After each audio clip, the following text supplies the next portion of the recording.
Facebook's Oversight Board deciding today to uphold former President Trump's ban from the platform.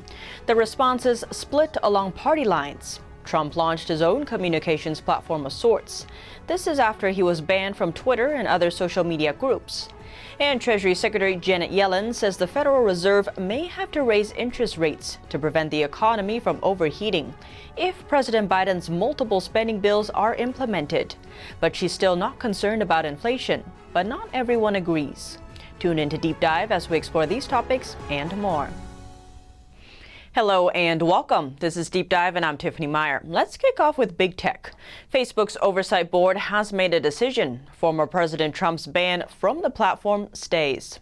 The board said in a statement, Trump's post during the Capitol breach, quote, severely violated Facebook's rules and encouraged and legitimized violence. In the posts that were flagged, Trump had written, "We love you. You are very special," to his supporters. And in the second post, "Great patriots and remember this day forever."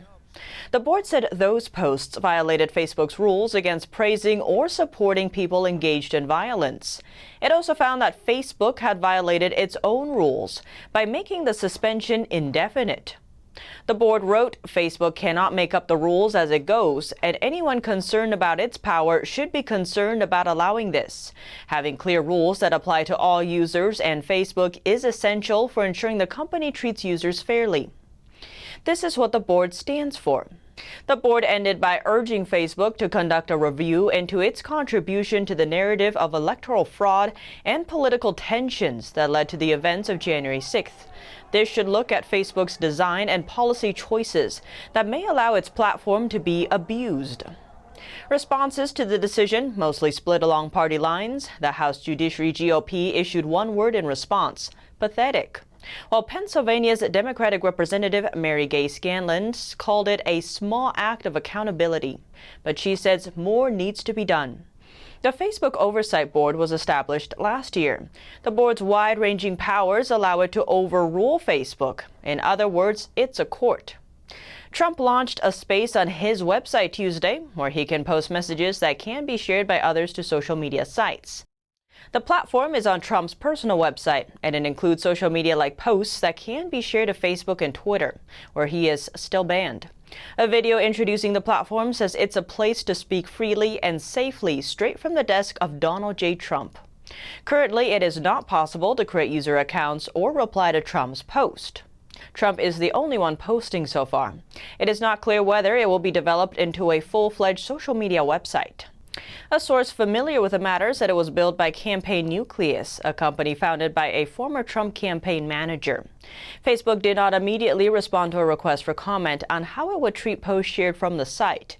As for Twitter, a spokesman said the content would be allowed as long as it doesn't break the platform's rules. Twitter has said Trump's ban on its platform is permanent, even if he runs for office again. Now, what is interesting is after Facebook and a slew of other social media platforms suspended then President Trump, many world leaders condemned the move. Many of these same leaders are not a fan of Trump, but they still spoke up, saying big tech censorship was an affront against free speech.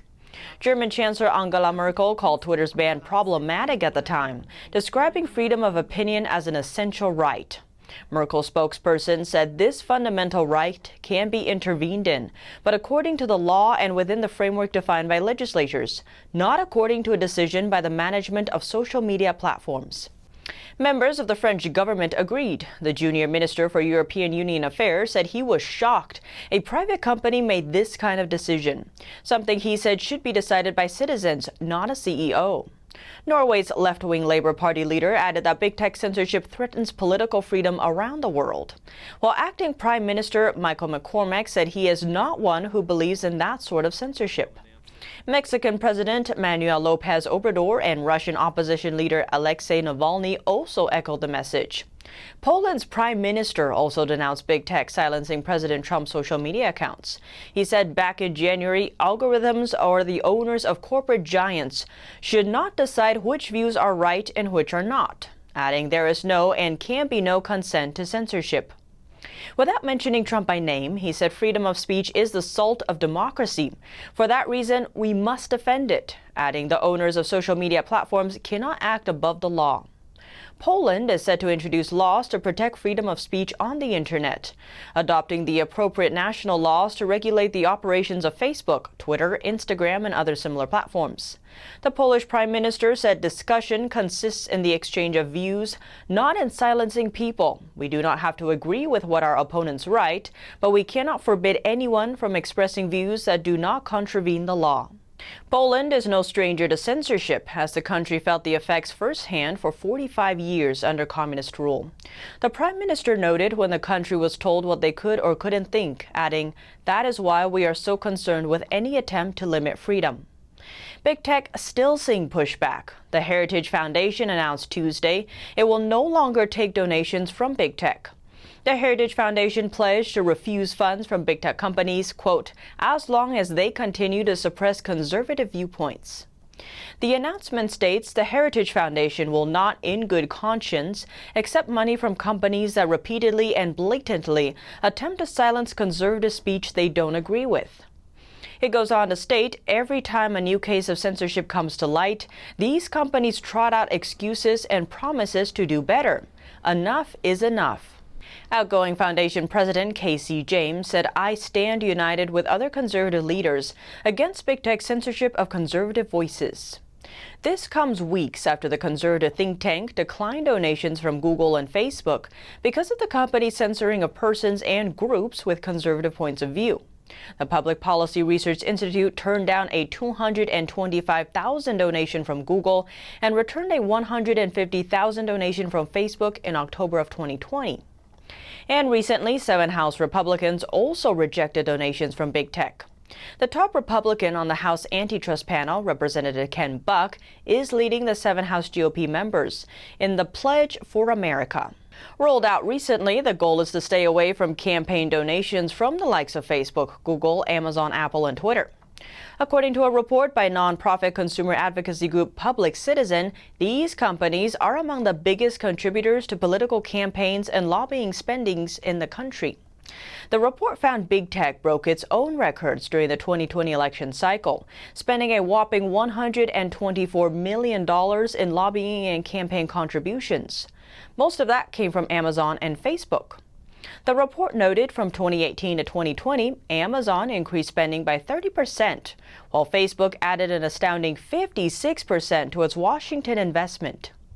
So why are these 7 House Republicans pushing back? They say in the statement that they believe firmly in the free market and the free exchange of ideas.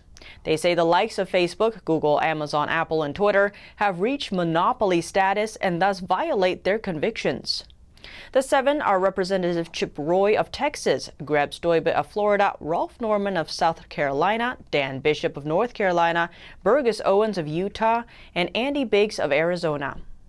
They go on to note, in the business sphere, each one of these companies has used their monopoly power to stifle innovation and destroy competitors.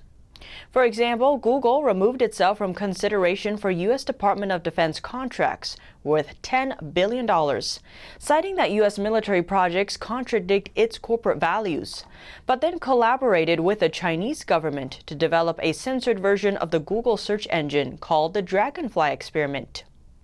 They go on to raise concerns with many of these companies' practices, noting these companies are also now deserting the country that provided them the legal, commercial, and social environment to grow and thrive, and are vigorously courting the communist Chinese regime in hopes of accessing cheap labor and a virtually limitless customer base. Democrats, meanwhile, say there is little evidence behind these accusations. Now, let's hop on over to the issue of inflation, as there's still mixed messages on that. Treasury Secretary Janet Yellen says the Federal Reserve may have to raise interest rates. She said at an event hosted by The Atlantic magazine, it may be that interest rates will have to rise somewhat to make sure that our economy doesn't overheat. That's when an economy is expanding at an unsustainable rate. She went on to say even though the additional spending is relatively small relative to the size of the economy, it could cause some very modest increases in interest rates. Yellen maintains inflation is still not a threat. Her comment comes as Biden keeps pushing his multi-trillion-dollar spending plans. Her stance is shared by Fed Chairman Jerome Powell, who's indicated he doesn't believe there will be inflation. Two recent proposals by President Biden combined would be worth about $4 trillion to fund programs from infrastructure and green energy to childcare and education. But there are signs prices are picking up. Consumer prices in March were up 2.6% from a year ago. That's the fastest pace since August of 2018. Billionaire investor and chairman of Berkshire Hathaway, Warren Buffett, said over the weekend, "We are seeing very substantial inflation." That's according to CNBC. Buffett went on to say, "It is very interesting. We are raising prices, people are raising prices to us, and it's being accepted." According to the U.S. Bureau of Labor Statistics report, gas prices rose 9.1% in March. That makes up about half of the CPI's increase for the month. According to the report, March's increase follows a 0.4% increase in February. But it's not just gas seeing a jump in prices. Lumber is also shooting up. According to the Wall Street Journal, lumber prices hit $1,500 per thousand board feet on Friday. That's an all-time record high. That rising cost of wood is also fueling a rising cost in houses. According to Real Estate Insights from CoreLogic, home prices rose 11.3% in March. That's the largest increase since 2006. President and CEO of CoreLogic said in a statement, "Home buyers are experiencing the most competitive housing market we have seen since the Great Recession." Adding rising mortgage rates and severe supply constraints are pushing already overheated home prices out of reach for some prospective buyers. All this has some experts warning about inflation. Chief economist and global strategist of Euro-Pacific Capital Peter Schiff told the Daily Caller News Foundation, "We are going to see massive inflation," adding people are going to be paying higher insurance. They're going to be paying higher property taxes. Local tax utility rates are going to go way up, maintenance costs. And he warned Americans are going to see a big drop in their standard of living, a very substantial drop. But what do you think? Let me know below. Thanks for tuning in to Deep Dive. I'm Tiffany Meier, and see you soon.